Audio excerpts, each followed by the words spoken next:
Então vamos lá, eu vou colocar aqui em cima mesmo, depois dessa função que prepara, pode ser em qualquer lugar do código onde vocês preferirem, e vamos criar uma função para inserir os clientes.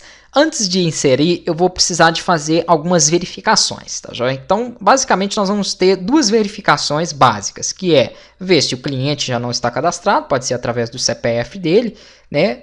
Ou através do e-mail, ou através dos dois, porque se o cliente tiver feito um e-mail e tiver colocado outro CPF, né, ou algo do tipo, tiver feito aí cadastro com 2 e-mails, ele passaria, né, se eu fizesse uma condição só dessa. Então vamos testar, se não tem o CPF dele, se não tem o e-mail no banco. Se não tiver, ele consegue inserir. Para isso, nós vamos precisar de uma função que vai fazer de forma independente, para não colocar tudo dentro dessa, é claro, né, vai fazer uma verificação, um select no banco de dados para ver se já tem aquele CPF, para ver se já tem aquele e-mail. Nós não temos essa função ainda, então eu vou fazer ela já já, mas por enquanto eu já vou deixar chamando ela aqui. O nome dela vai ser getClientCPF. E aqui ele vai pedir o seguinte, um parâmetro para essa função. Que parâmetro que vai ser? Vai ser justamente o campo do CPF, que está lá dentro de getCliCPF. Perfeito, que é o nosso método get, que retorna o CPF que está dentro do banco de dados. Então, eu estou fazendo o seguinte, uma chamada na função que não existe ainda, eu estou falando isso. Essa função vai pedir um parâmetro para saber qual CPF está sendo chamado, e aqui eu faço uma verificação da seguinte forma. Se esse CPF que estiver sendo chamado, ele for maior que 0, ele encontrar, né, mais que um registro do banco, é porque ele já existe. Se ele já existe, eu vou abrir chaves aqui e vou fazer o seguinte, eu vou dar um echo, isso aqui vai ficar bem claro quando nós estivermos testando, né? Vamos criar uma div com uma classe AlertDanger, como nós fazíamos direto aí, AlertDanger, ou qualquer outra que vocês queiram, mas isso aqui fica melhorzinho porque fica aquele traço vermelho e tal, então já dá para o usuário ver de forma rápida aí que é algum alerta, alguma coisa ali incorreta. E aqui vamos colocar o seguinte, erro mostrar, vai ser um ID. Por que um ID? Porque depois eu posso recuperar através desse ID e mostrar isso aqui, ó, em um local específico na página. Então isso aí também eu vou estar tratando depois com vocês. Tendo feito isso, a mensagem vai ser o seguinte, este CPF já existe. Pronto, ou já está cadastrado, ou o que você quiser. Fecha aspas simples e ponto e vírgula. Beleza. Ficou faltando fechar a div, né? Nós temos aqui a inicialização dela, ela finalizou aqui. Beleza, eu posso colocar o seguinte. Ou melhor, vamos fazer o seguinte, eu vou colocar aqui, ó, uma opção antes, né, para que ele possa retornar. Seria interessante a gente fazer isso aqui. Mas não, depois nós trabalhamos esse método. Eu vou deixar só assim mesmo, já existe.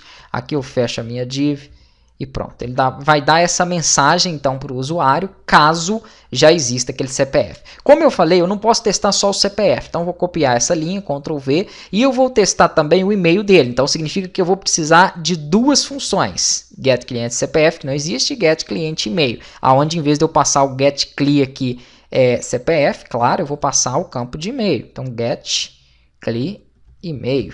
Pronto. E verifico se é maior que 0. Se for, este e-mail já existe. Pronto. Não tem diferença nenhuma aí, né, entre os dois métodos. Agora, eu não tenho essas funções. E aí depois, por exemplo, se ele passou por esses if, aí aqui sim ele vai inserir os dados da função, que inclusive já estão aqui dentro dos fontes do projeto. Query para inserir clientes. Eu vou explicar, mas basicamente nós já fizemos diversas vezes, né, nos outros módulos essas queries, tá? Com multi-query desse jeito que está aqui. O que faz essa query? Ele insere dados, insere informações na tabela de clientes, aqui passando o prefixo que já foi explicado nos outros módulos. Toda tabela tem um prefixo para evitar SQL injection, né, injeção aí via URL, eu falei sobre isso, então é interessante, é seguro isso aqui. Então insira para mim na tabela clientes, e aqui eu passo todos os campos, né? Aqui eu coloquei várias multi-carries, para não ficar uma linha muito extensa, então coloquei .carry para concatenar, mas basicamente são todos os campos que tem lá, nome, data, RG, CPF, tudo. Beleza, depois que você colocou todos, aí vem o que? O values, e aí você vai passando os valores.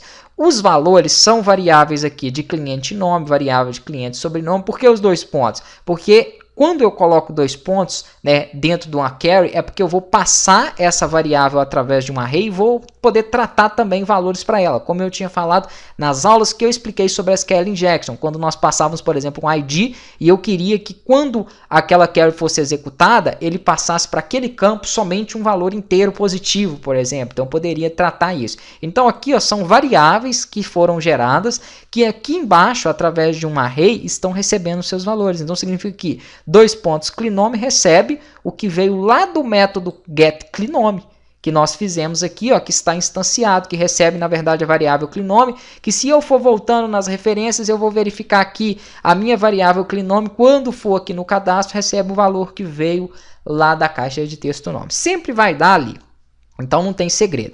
A carry está montada, nada diferente do que nós já vínhamos fazendo, né, nos outros módulos. Então se você acompanhou, tranquilo, nós já fizemos isso aqui. A única diferença é que aqui tem mais dados, né, tem vários registros aqui. Aqui abaixo eu executo a SQL, que está lá dentro de conexão, por isso diz que ele executa qualquer comando que esteja dentro da classe Py. Falei isso quando nós começamos a desenvolver ela aqui, ó. Ela estende a classe de conexão, então diz, chamou um método que existe lá dentro que execute SQL, ó, se você quiser ir para a definição pode ver aqui, e execute SQL pede uma carry, e se existir parâmetros, ele pede também. Nesse caso, nesse exemplo nosso existe, que foi esses parâmetros passados aqui, ó, através do array. Então, ele executou a carry, que foi aquele insert, e passou todos os dados que eu tenho ali. Nós já podemos até verificar isso aqui, ó. Vamos colocar um echo. Ainda só não vai dar porque nós não temos as duas funções ali em cima, mas assim que fizer já dá para a gente testar ela. Echo, a minha variável de carry. Só para a gente ver como que ele inseriu, né, essas informações.